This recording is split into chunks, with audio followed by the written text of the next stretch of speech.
So I am in London on the set of Wonder Woman 1984. And yes, I know the title of this episode has to do with Marvel. I'm getting there. Calm down, grasshopper. Patience is a virtue. Is that cultural appropriation? I don't know. But either way, I'm tired of tiptoeing around these hoes. So we're getting there. But I'm on the set of Wonder Woman 84. And funny enough, it was a scene that was supposed to be in London, in DC. It's actually in reality in London, which is hilarious. And it's in the 80s, right? So there's like props everywhere and old cars and people in their costumes and super retro. And there's like a little hot dog stand. It's a whole scene. It's a scene. Well, all this chaos is going on. There's all these extras in 80s garb. There's Patty Jenkins over there. There's Pedro Pascal running around. Like it's a whole scene. And I'm sitting there with Gal Gadot and Chris Pine for our little interview. And I like to keep things lively on the sets of movies personally. It's just how I roll. So I asked them, because we know at this point, obviously, Chris Pine is back for number 2. I'm not staring into space, imagining him. He's sitting right there on my lap pretty much. So I'm asking them about like their sexual tension, like trying to get into the fun of it, because we want to know, the people want to know. Let's not bullshit. So I asked, like, is it going to be turned up? Is it going to be a little thing like 50 Shades of Wonder Woman? What's the sitch between you two? Because it was like pretty hot and heavy with the sexual innuendos in number 1, which I dig. Thank you, Patty Jenkins, for the comedic relief. And they laughed, and Chris Pine even said something to the effect of like, oh yeah, like it's going to be a X-rated this one. Like, let me tell you. But even Gal Gadot, she's like, no, honestly, it is turns up in this one. And I even, in hindsight, little did I know, call me Socrates, call me whatever you would like. In Wonder Woman 84, it actually was risque for a superhero movie because there's like a post-sex scene. Like it's lame, but still, it's actually like more exciting than the snooze fest of actual 50 Shades of Grey, but where they do like the post-sex bedroom scene and that whole thing, you know what I mean? So actually they weren't lying, right? So we're having a good time. And here comes this reporter, because how it works is it's the 2 actors and a group of, I don't know, 7, 8, 9, 10 reporters. You do the math, bitch. And this girl asked Gal Gadot about what the significance of her character, Diana, we know, who is like a feminist cultural icon, female superhero, what her role is in the Me Too movement and what it means for the Me Too movement. And I'm just like, the record scratch, like we were having a good time. Really, bitch? Really?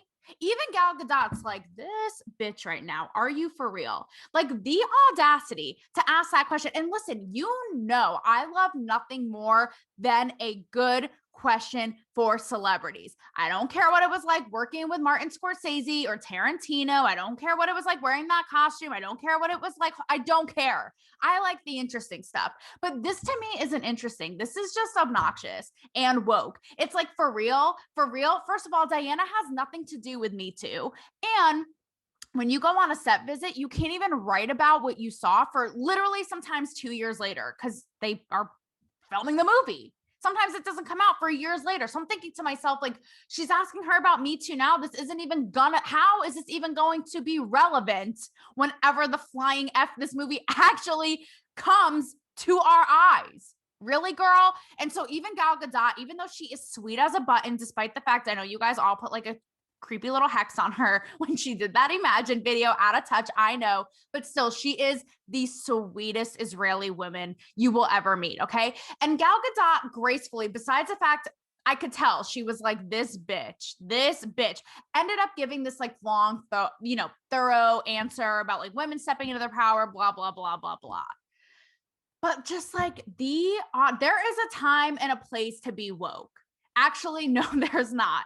Okay. And it's certainly not on a fun movie set like Wonder Woman 84. Knock it off. Read the room and quit it. Don't even hit it. Just quit it. Okay. We've had enough. The audacity. Okay. So flash forward to not too long ago, and I was in London, actually, yet again, another full circle moment, geometry. We love. And I'm on the set this time. Here we go, Marvel, drum roll, of Black Widow with ScarJo. And I'm actually, I think it was this scene here that they showed us a clip of it. Actually, I think it's the frame of the new Marvel Universe phase 4 big reveal trailer that came out a couple days ago. Yeah, I am like the worst superhero. Can you tell? I'm like, the superhero thing.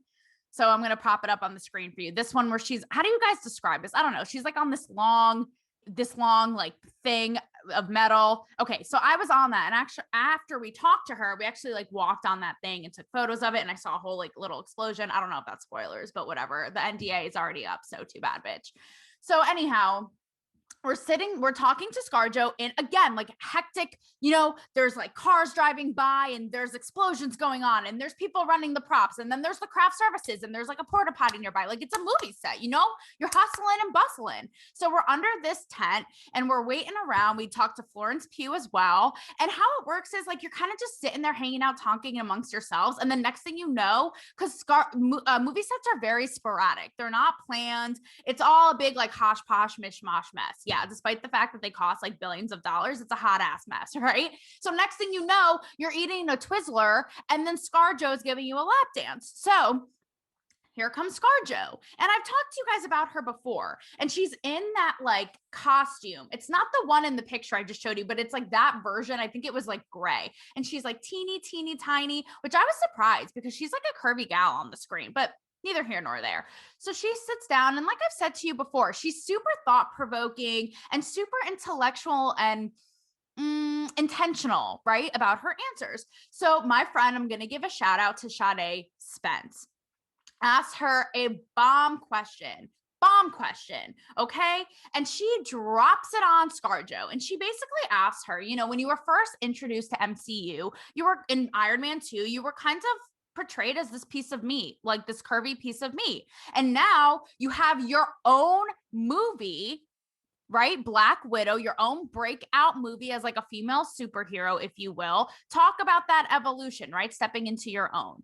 And it was so cool because ScarJo was like not woke about it at all. And I don't even think the question was woke. I think it was like totally organic and real and in the moment and fair.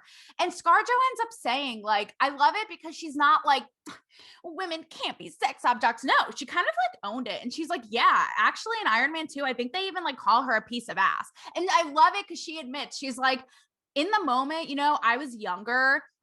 And she's like, when we're young like that, we like to get compliments like that, like when we're looking good. And she's like, honestly, off the scenes, like behind the scenes, I kind of liked it. Like I liked getting that male attention and being the hot little thing, whatever. And she says now, I've been through life. I'm 35. I've had a child and I've grown into my womanhood more. And I know it's just not all about that, right?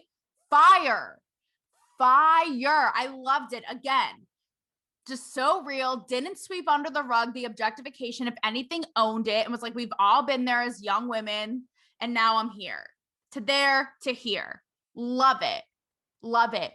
There's a difference between these two examples. There's a difference, right? The in your face, forcing the woke, knock it off, and the just enough where you get to something real and interesting. So I think about all this, right? Because earlier this week, I see the big reveal, the big shebang, the MCU Phase 4 trailer. It dropped in my inbox. It's going to be inappropriate, and I'm not going to do that today just yet, unless I already have blown that bubble. My bad. So now I always have that in my head because I'm like, how woke are these people going to go, right? And I've said this before, and it's always in our heads now. Like we can't even enjoy anything innocently because now we're always wondering. And clearly, like I even saw it from experiences on set visits, not the latter, but even with Wonder Woman, right? The behind the scenes, getting asked about these things, and now it's coming to the screen. And so you can't help but naturally wonder.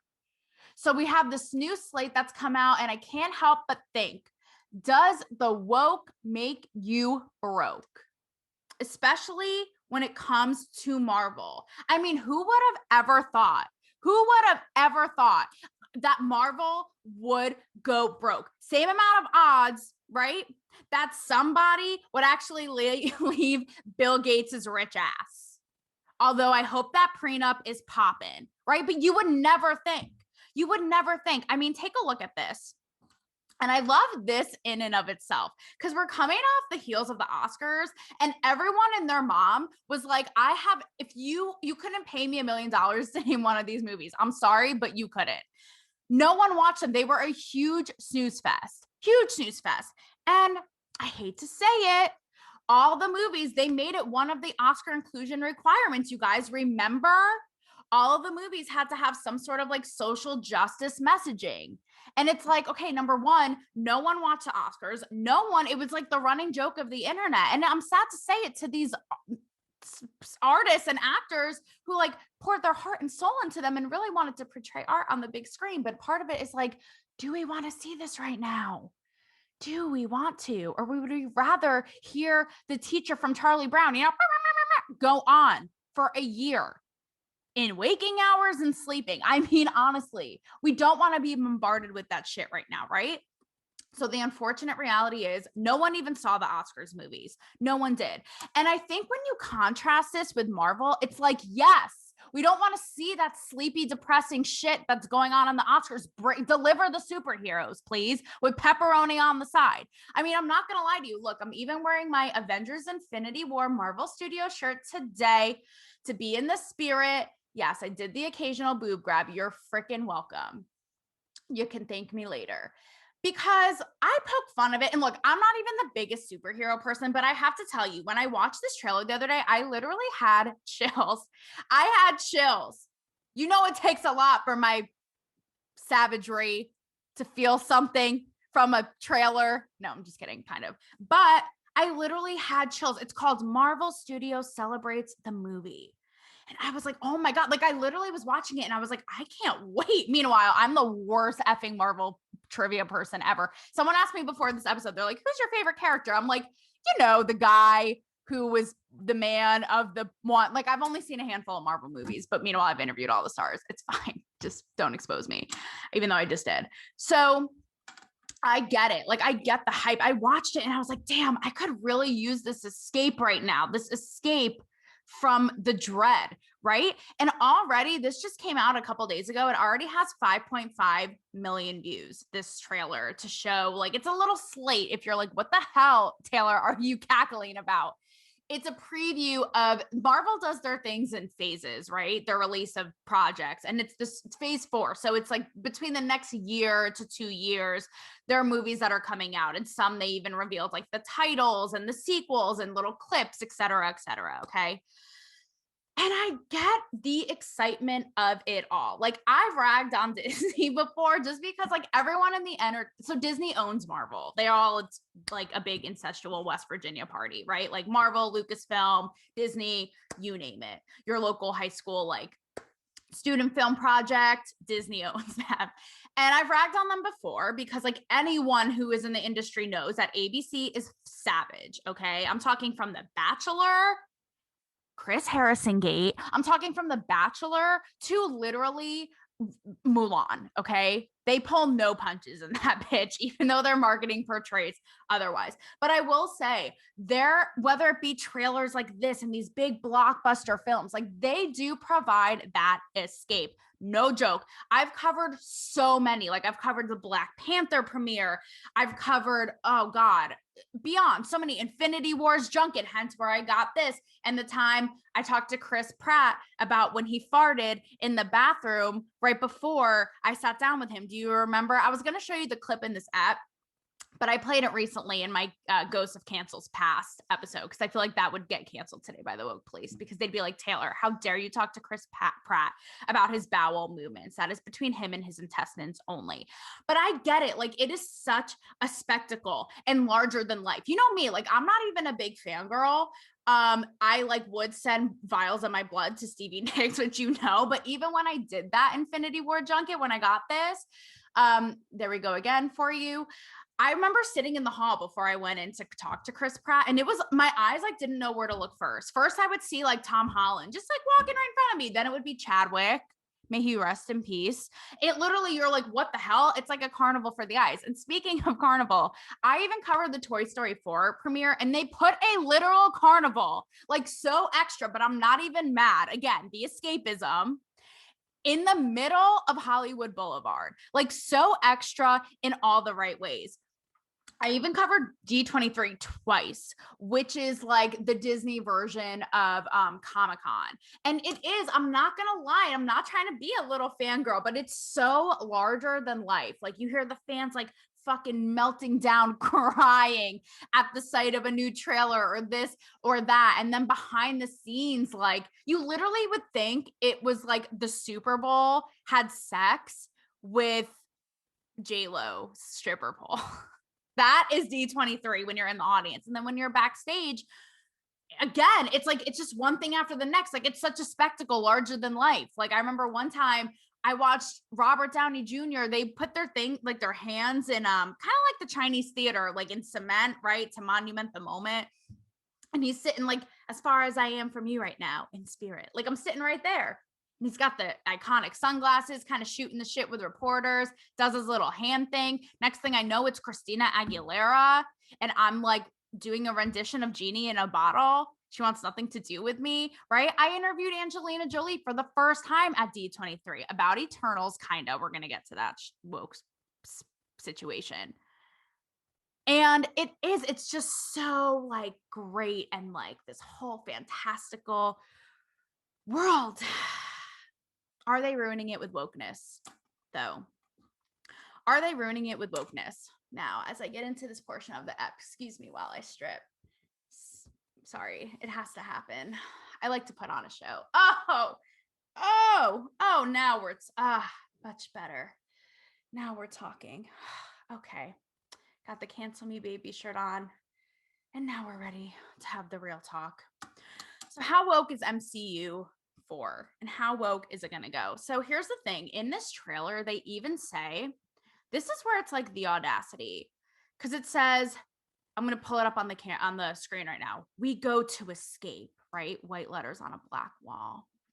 To get lost in a story is another screen grab, 37 seconds into the trailer. And you have like the dramatic sounds.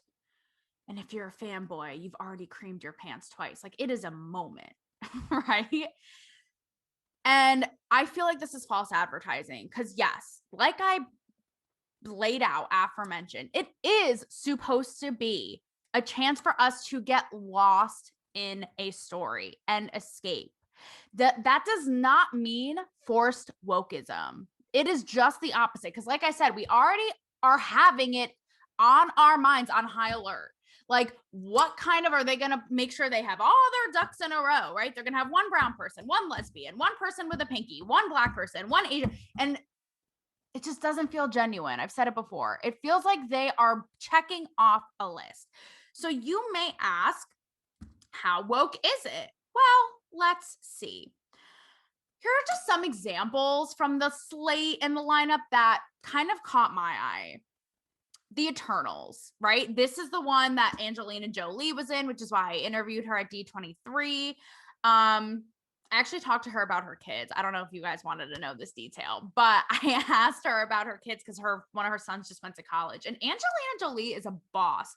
I just want to say this because most celebrities have their publicists swinging from their shoulders, like literally yesing and knowing everything they can say. And Angelina Jolie, the most famous, the most at risk, because her personal life is all out there, is the one, what a twist, who is like, okay, to the publicist, like back sitting on the ground, like her dog. And it's like, I got this and I will only call you to me if I should need, like boss, okay? Handled everything like a boss. Was great talking to me about her son and how sad she was with him going to college. Mom moment, soccer mom dropped the soccer. So she's in the Eternals along with Salma Hayek, who I also interviewed at D23, and her infamous boobs. Here's the thing. So in the movie, Salma Hayek is going to be replacing an iconic male character from the comics. We have the Walking Dead star Lauren Ridloff, who's deaf, playing a character. And we're also going to have the first gay couple, an on-screen gay kiss by one of the characters played by Brian Tyree Henry. Okay.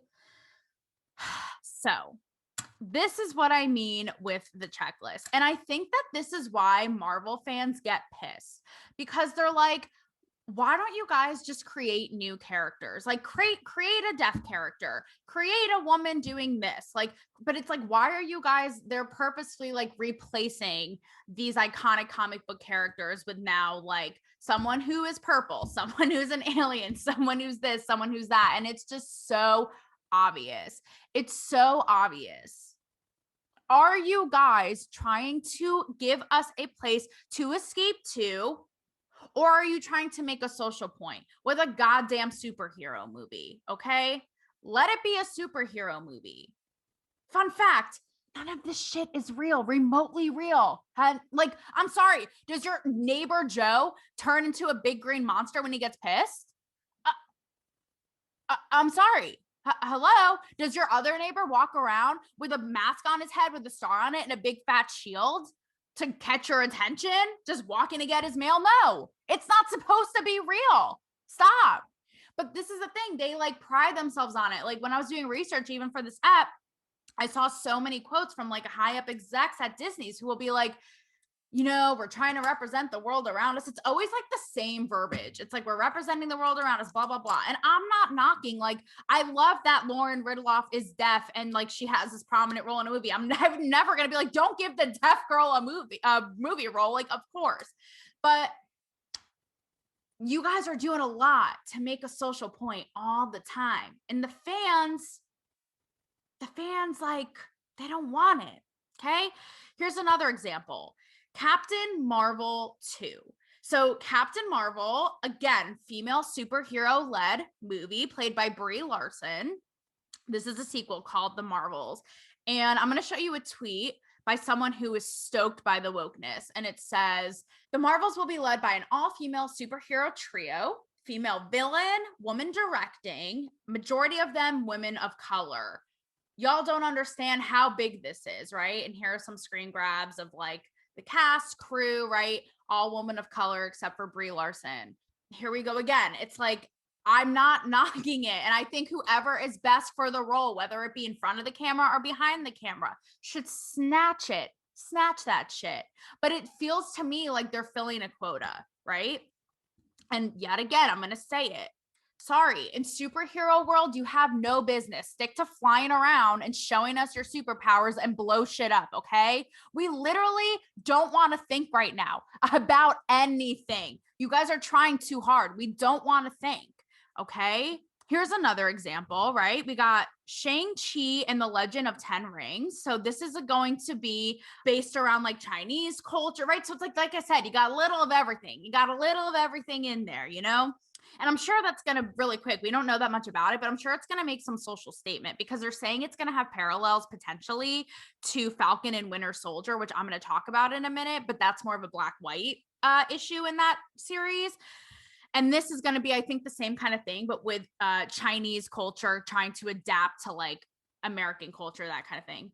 That's what they're thinking. So like, there's going to be some of that in there. We don't know how heavy or how much, but like, oh my God, just do the Kung Fu and like bedazzle us with your swordsmanship. All right. And last one that I have on the top of my mind is Thor, Love and Thunder.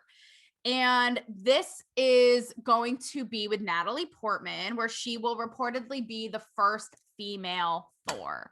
Right. And again, it's like, okay, like, just create a new thing, or like, I don't know. It's like they're flipping everything on its head. And part of me is like, is this the ultimate like not being creative? Is this just like the lazy way of being like, oh, we're going to make the woke happy, so we're going to do this? I mean, again, I know that this isn't Marvel, this is DC, but they're talking about doing the first Black Superman with potentially Michael B. Jordan, which like no one with eyeballs and estrogen is going to deny that. Nobody is going to boycott that. But I'm just saying, it's like now, instead of like, I don't know, thinking outside the box with new stories, they're like, let's plop a woman in here. Let's plop an Asian in here. Let's plop a Black person in here. And then it just makes us be like, oh my God, guys, you lost me at the poster. Get with it. Not in like a mean way. I'm just saying it's like all the virtue signaling is literally like it has no place in a superhero fictional comic world. They shouldn't even be colors. Make all the superheroes green, blue, purple, for crying out loud. Okay. And so this doesn't have to do necessarily with the MC4 rollout, but I want to give you a little taste of what's been going on in case you missed this. Like if you're not as well versed in the Marvel universe, the comics. Did you guys hear of this? The New Warriors that came out in last spring? Guys, brace yourselves, okay? Because you are just not going to be having this shit. So lo and behold, it's these comics that is woke like to the max, never mind for freaking Marvel, okay? And it was written by a writer of The Late Show with Stephen Colbert, which like, are we surprised? Because all the late night hosts are so unoriginal and jerk off to each other and themselves. So whatever, that's not surprising. So here's the thing. They created new characters. I will say they're new, of the New Warriors. One of them was named Snowflake and the other Safe Space. Okay. And the writer basically, they're both non-binary, this, that, the other thing. And the writer specifically says, like, I was trying to take these like derogatory terms and kind of like flip them on their head and show them in a positive. And everyone's like, bruh, why are you choosing to do this in a Marvel comic? Cut it out. And I'm going to show you on a couple comments, but this sums it up. There's only 2, but you get the gist on a post about this, right? What an absolute mess with a crying face. Pure liberal garbage. Sorry, woke. You're taking the brunt for this one. Sorry, not sorry yet again. And it's like, why? Just why? No business. Okay. And you can even tell like the fans are like, are you joking? On the trailer for this, guys, this is embarrassing. It has 7,000 thumbs up and 284,000 thumbs down. And I feel like this quote in a blog post about it sums it up really well. It says how like comics used to be and superhero movies used to be when they weren't always trying to prove a social point. They proved that a character's superficial characteristic, race, gender, sexuality didn't matter. It was their personalities, their values, their choices, their abilities that mattered. And that's how I feel so many of us feel. It's like, just get to the story. Get to the story, okay? Stop it. Like, stop trying to be Gloria Steinem and Malcolm X's love child reincarnated in a freaking superhero movie. Enough. So even on the MCU 4 trailer, people were writing like, oh God, it's a little woke. It's a little, let's see. Let's give it, I don't know. Let's see. But even like what I kind of laid out and what we know so far, like they're going for it because they think it's what people want. They're like, again, trying to show the world around us. So what's the balance? What is the balance? Like, how woke is too woke? Will woke make them go broke? I don't know the numbers. I even try to look at the numbers for the New Warriors comic with Snowflake and Snowball and whatever the fuck. And I couldn't find it, probably because like, I don't even know. They're in like the depths of the world, like Jumanji. But because again, who's going to read that for escapism? Like, give me a name. So here's how I feel like with the balance, right? So I was talking with my friend about Falcon and Winter Soldier. And this is where it's like, is it where it's, you're laying in little breadcrumbs, you're laying down little breadcrumbs, right? And you're getting the commentary in and you're getting it and it's pointed and it's good until it's not, right? So in the case of Falcon and Winter Soldier, it was kind of in the backdrop of what's going on in today's America, like a lot of racial tensions. You have Falcon, who's positioned to be the first Black Winter Soldier, right? And there's a lot of this like, why would you want to be, saving these racist assholes in this world and da da da da. And there's a lot of funny, like witty banter in terms of like racial jokes and stuff between the Black guy and the white guy, right? The Falcon and the Winter Soldier. And then like the more you get into it in the end, it's like they push it so hard that it's like, okay, like now it's like a little much. You know what I mean? So like I feel like a contrast to this, right, was Black Panther. Because Black Panther to me, I watched it on a plane and I was crying like a baby bitch. Okay? To me, Black Panther felt like super just like about Black excellence. It wasn't apologetic. It wasn't woe is me. It was so like this is who we are, like Black power, such a like great powerful story, you know, about legacy and carrying that on. And I'm not kidding. Like this is the stewardess was like, girl, you're good. Okay, we're about to land. Get your shit together. I loved it. Like to me, that didn't feel preachy. It didn't feel like shoving something down your throat. Another example, I'm going to bring it back. And I know it's not Marvel, but it's still superhero, was Wonder Woman, right? Like I love, we're not even going to talk about Wonder Woman 84 except for in the intro because that shit was straight trash. I'm sorry. But Wonder Woman, that's why I compare it kind of with Falcon because it had like little digs at the patriarchy and women equality with Diana because she's an Amazon, so she comes into like the 1920s and she's like, what's this garbage? So even like funny little, because she comes, if you haven't watched it, she comes from an island where it's like actually all women, like how do they survive without the dick? I don't know. But she goes and she sees, like, she'll make little funny comments throughout the movie that are like, why are there no women in this business meeting? I don't understand. You know what I mean? And it's funny because it's like laced throughout, but at the end, it's never forced in your face so much where she's like, see, I did it. And men are incompetent and you guys suck and you need women. No, it wasn't like that. It was like just enough to get it through to the point where it wasn't like badgering on her head. You know what I mean? Like Pennsatucky fell. That's where I feel it is like the sweet spot.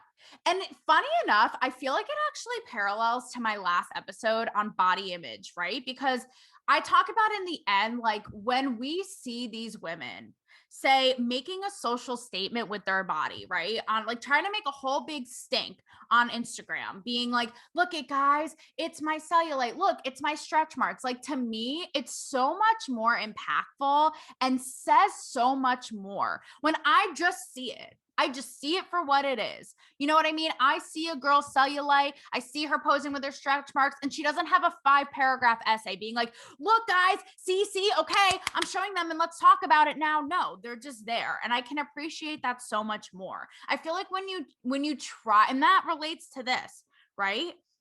When you try to like force it and draw attention and like make something of it on purpose and be like, see guys, see, versus just like laying it out, maybe subtly, maybe not a little bit here and there, and you get your point across, because we are especially in a time where we're so hyper aware of everything trying to be a message or a point that we just zone out and we just check out, whether it be a Marvel movie or someone like twerking with their assholes and they're, I don't know, whatever, on Instagram being like, look into the crevice of my anus, look at this social message. It doesn't carry as much weight because now we're zoned out. We're kind of like expecting it. It doesn't really have the impact if you were to just kind of like lay it out in a little way, maybe subtle, and just do it, just do it. And I also want to say before I close that the irony is here how Disney or Marvel, is so like trying to be progressive and whatnot, even though they should just be concerned with laser vision. Okay. They this is just a brief side note, they cancel people in real life, their own employees, who try to like have a different thought or an actual like progressive thought, right? So like Letitia Wright being canceled and taken off social media because of reposting and questioning and asking questions about the vaccine. Then you had Gina Carano, who went into the dungeon of the Mandalorian because she posted what she posted. I'm not going to get into it, I've talked about it many times before, but that's like the twist. It's like, got it. So like you can do it on screen all day long. And then if God forbid one of your actors has an actual opinion about something, then they're cut off. So that's where it's like your priorities. They're a little crazy. So overall though, I think that they need to really like check themselves. They do. There's a time and a place. There's a time and a place for a social message. There's a time, you know, even if it is for the Oscars and no one watches, sorry. Maybe like, again, read the room, read the theater. We are so burnt out. We don't want to be we're trying to escape like you promised on your trailer. All right.